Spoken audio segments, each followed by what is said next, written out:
Hey, welcome back. I'm Vivek Bindra. I'm a motivational speaker, leadership consultant and a business coach. आज वापस आया हूँ case study based video brand equity को समझाने के लिए। आप में से कई लोगों ने एमबीए नहीं किया होगा या किया भी होगा तो भी चांसेस है कि ब्रांड इक्विटी की समझ ना हो। ब्रांड इक्विटी क्या होता है? ब्रांड इक्विटी होता है undisputable evidence of distinction. Undisputable evidence of distinction, इसका क्या अर्थ हुआ?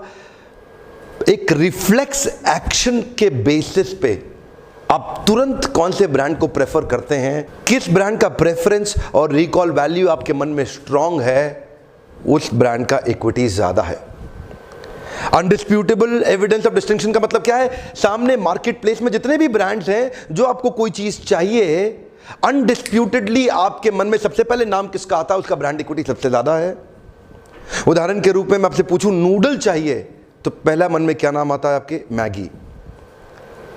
अगर पूछते ठंडा, ठंडा मतलब कोका कोला, पहला नाम आता है। कार का मतलब, कार सुनते ही आपके मन में महिंद्रा नहीं आएगा, टाटा नहीं आएगा, हुंडई भी चांस है कम आए, कार सुनते ही आता है मारुति सुजुकी। मिनरल वाटर सुनते ही चांसेस हैं आपके मन में आएगा बिस्लरी, हो सकता है कभी कभी किनले।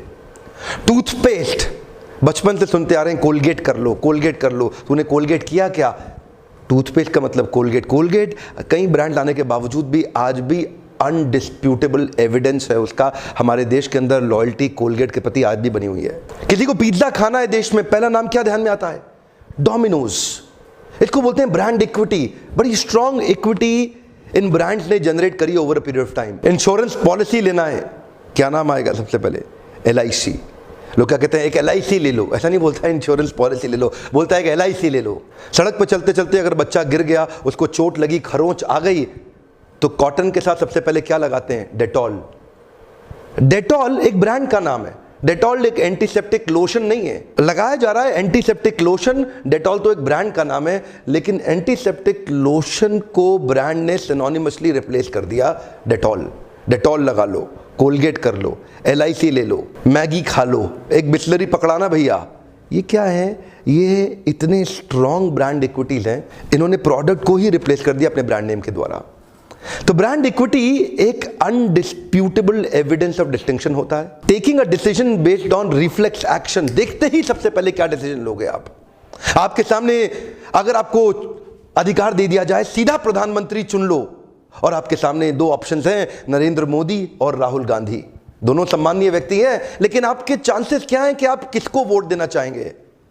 राहुल गांधी की भी एक अपनी ब्रांड इक्विटी है, नरेंद्र मोदी की भी एक अपनी ब्रांड इक्विटी है।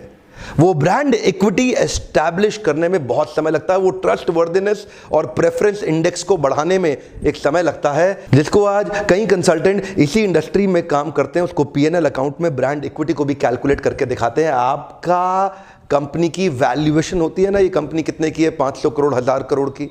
Discrete choice conjoint is a great way to measure a brand equity.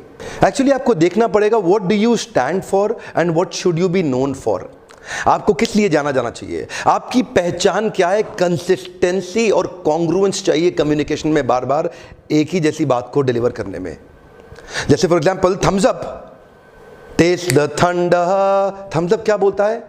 Thums up का बार बार एक ही मैसेज है, आज कुछ तूफानी करते हैं। सलमान खान आएगा, कभी छत से कूदेगा, कभी जहाज से कूदेगा, कभी ट्रेन से आएगा, अजीबोगरीब काम, आज कुछ तूफानी करते हैं। ध्यान से देखा जाए तो थम्स अप और कोका कोला दोनों कोका कोला के ही ब्रांड है, लेकिन Coca Cola is talking about open happiness, खुशियां बांटो, taste the happiness, continuously happiness और खुशियों के अराउंड कोका कोला एक फैमिली ब्रांड की तरह अपने आप को पोजीशन कर। लेकिन थम्स अप अपने आप को पोजीशन कैसे कराता है? कोक थम्स अप को लेकर के टेस्ट द थंडर, उसका फोकस क्या है? आज कुछ तूफानी करते हैं। सलमान खान कभी छत से कूदेगा, कभी आसमान से कूदेगा, कभी जहाज पे लटकता हुआ आएगा, कभी अचानक ट्रक उठा के ले जाए, तो पूरा फोकस उसका एक एडवेंचरस लाइफस्टाइल पे, एक यूथ ओरिएंटेड तूफानी ड्रिंक पे है।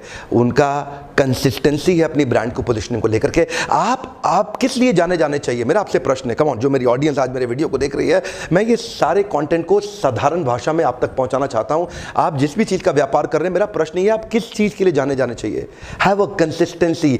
आप क्या सिग्नल दे रहे हैं? कम ऑन, आपका ब्रांड सिग्नल क्या देता है मार्केट में कि मैं कौन हूं? Mountain Dew continuously Thums Up के अगेंस्ट कंपीट कर रहा है, डर के आगे जीत है। वो कह रहा है आज कुछ तूफानी करते हैं, ये कहता है डर के आगे जी। ये अपने आप को फैमिली ड्रिंक की तरह बिल्कुल भी पोजीशन नहीं करता। तो brand equity over a period of time build होती है। एक ये लंबा सब्जेक्ट है, इसमें मैं 3-4 वीडियोस धीरे धीरे बनाना चाहूंगा।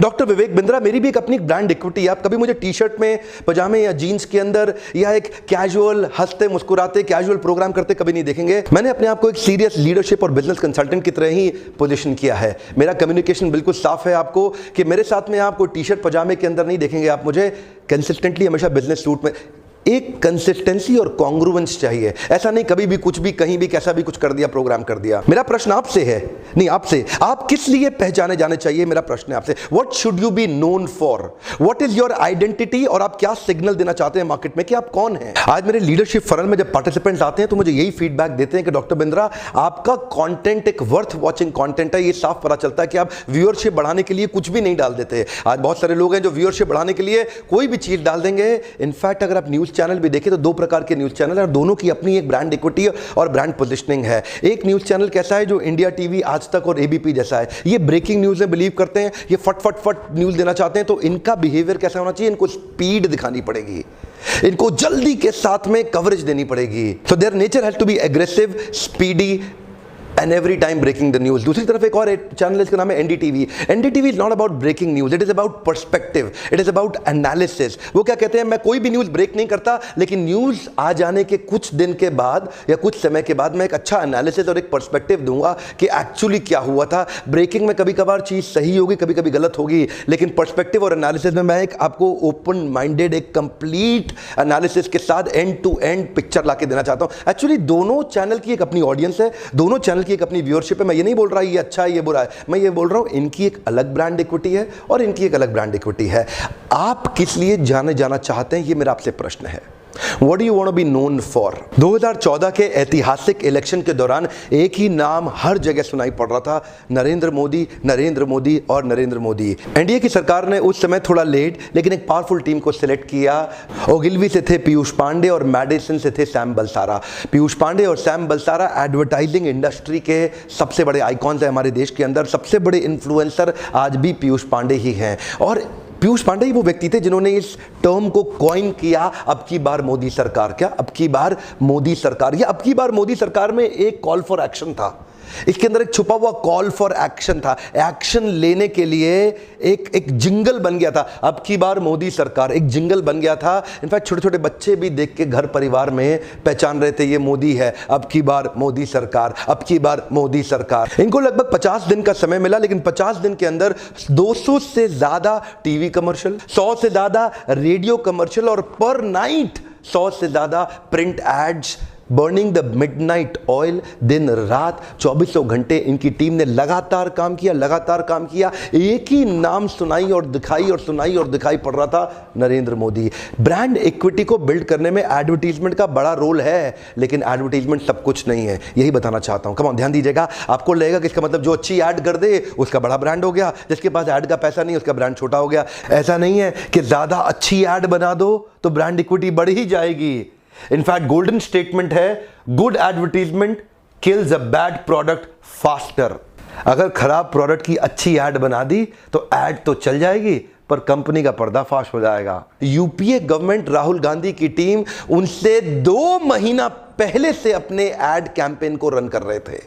एनडीए गवर्नमेंट ने लेट चालू किया, यूपीए गवर्नमेंट उससे भी बहुत पहले से 2 महीना पहले से ऐड कर रहे थे रन। इधर कोई ऐड चल रही थी, उस ऐड के against add wise add, add wise add, एक के बाद एक ही अपने कैंपेन चलाए चले जा रहे थे। अच्छा, एक तो होती है नेशनल ब्रांड इक्विटी, इसके अलावा हो सकती है रीजनल ब्रांड इक्विटी। अमेठी के अंदर राहुल गांधी की रीजनल ब्रांड इक्विटी इतनी सॉलिड और इतनी स्ट्रांग थी कि स्मृति ईरानी आई, पीछे पीछे नरेंद्र भाई मोदी भी आए, लेकिन रीजनल ब्रांड इक्विटी में राहुल गांधी को बिल्कुल डिस्टर्ब नहीं कर सके। वहां का कुमार विश्वास भी आए, उनके पीछे पीछे अरविंद केजरीवाल भी आए, लेकिन रीजनल ब्रांड इक्विटी इतनी शक्तिशाली, राहुल गांधी की अमेठी के अंदर कोई उनका बाल बांका नहीं कर सका। कभी कभी किसी ब्रांड का, प्रोडक्ट का regional brand equity national brand equity से ज्यादा हो सकता है। कुछ प्रोडक्ट रीजनली ज्यादा चलते हैं नेशनल ब्रांड इक्विटी के अंदर, लेकिन ब्रांड इक्विटी इसी को बोलते हैं discrete choice conjoint. It is a distinction of recall value, कितना आपको याद रहता है, और ब्रांड प्रेफरेंस। जैसे कि मैंने आपको बताया, नूडल सुनते ही ध्यान क्या आएगा, मिनरल वाटर सुनते ही ध्यान क्या आएगा, ठंडा सुनते ही ध्यान क्या आएगा, कार सुनते ही ध्यान क्या आएगा, इसको क्या बोलते हैं? रिकॉल वैल्यू और कंज्यूमर ब्रांड प्रेफरेंस, उससे बन जाता है ब्रांड इक्विटी। शायद इनकी सरकार के काम इतने अच्छे थे, एक आम आदमी के दिमाग में बहुत बड़ा ब्रांड इक्विटी जनरेट हो गया।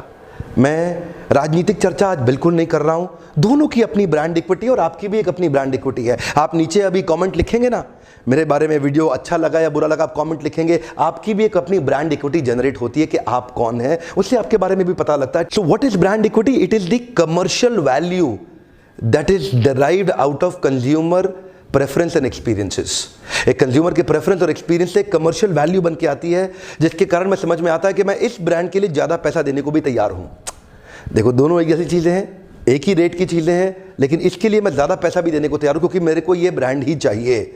वो ब्रांड आप एस्टैब्लिश और बिल्ड कैसे करते हैं, उसमें आपको कंसिस्टेंसी चाहिए, एक ऑनेस्टी चाहिए और अपने प्रॉमिस को डिलीवर करना पड़ेगा। अगर आप अपने प्रॉमिसेस को डिलीवर नहीं कर रहे अपने ब्रांड के अंदर, तो आपकी ब्रांड इक्विटी धीरे धीरे नीचे आ जाएगी। एनडीए गवर्नमेंट ने अपने कैंपेन को 3 हिस्सों में डिवाइड किया। पहला हिस्सा उन्होंने कैंपेन पे चलाया अनहैप्पीनेस पे, जनता माफ नहीं करेगी। दूसरा कैंपेन उन्होंने चलाया होप के ऊपर, वाह वाह अच्छे दिन आने वाले हैं, आने वाले हैं। और तीसरा हिस्सा चलाया कैंपेन का कॉल फॉर एक्शन पे। फाइनली अब की बार मोदी सरकार, जब वोट डालने का टाइम आया, हर जगह यही बोला, अब की बार मोदी सरकार, अब की बार मोदी सरकार।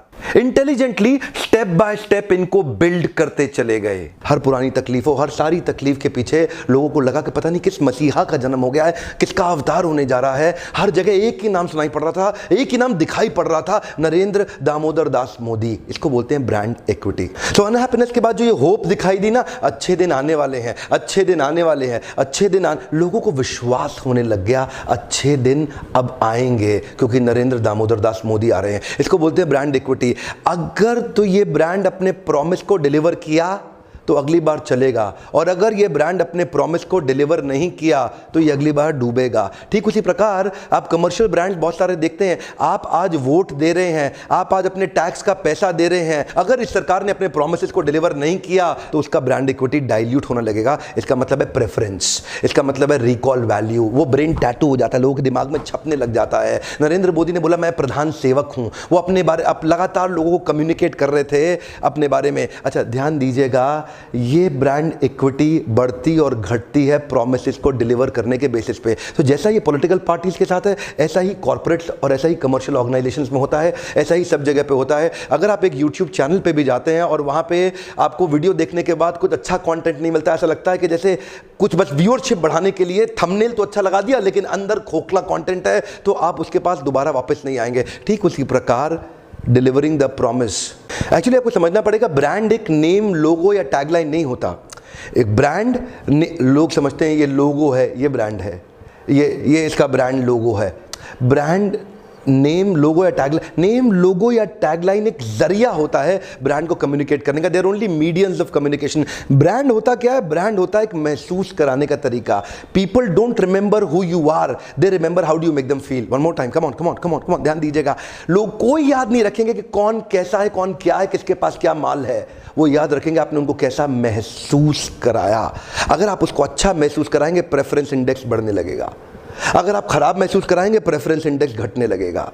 इसी प्रकार सरकारें आती हैं और उड़ के खत्म हो जाती हैं। क्यों? आप कैसा महसूस कराते हैं उनको, जैसा महसूस कराएंगे वैसा ही प्रेफरेंस और रिकॉल। इसको एक्चुअली बोलते हैं ब्रांड का इक्विटी। ब्रांड के इक्विटी को अब आजकल जो कि नॉन न्यूमेरिकल है, जो कि साइकोलॉजिकल परसेप्शन से डिराइव्ड है कि मैं किसके लिए ज़्यादा पैसा खर्च करने को तैयार हूँ, लेकिन आज उसको भी फाइनेंशियल टर्म के अंदर वैल्यूएशंस दी जाती हैं। जिसके कारण मैंने आपको बताया कोका कोला का ब्रांड आज $80 बिलियन का हो गया, इतना बड़ा कि कई देश भी खरीदे जा सकते हैं। आप कैसा महसूस कराते हैं? आज मेरा आपसे, यानी कि मेरी ऑडियंस से, यानी कि आप लोग जो वीडियो देख रहे हैं मेरे साथ में, आप सबसे मेरा एक प्रश्न है, आप किस चीज़ के लिए जाने जाते हैं या किस चीज़ के लिए जाना चाहेंगे?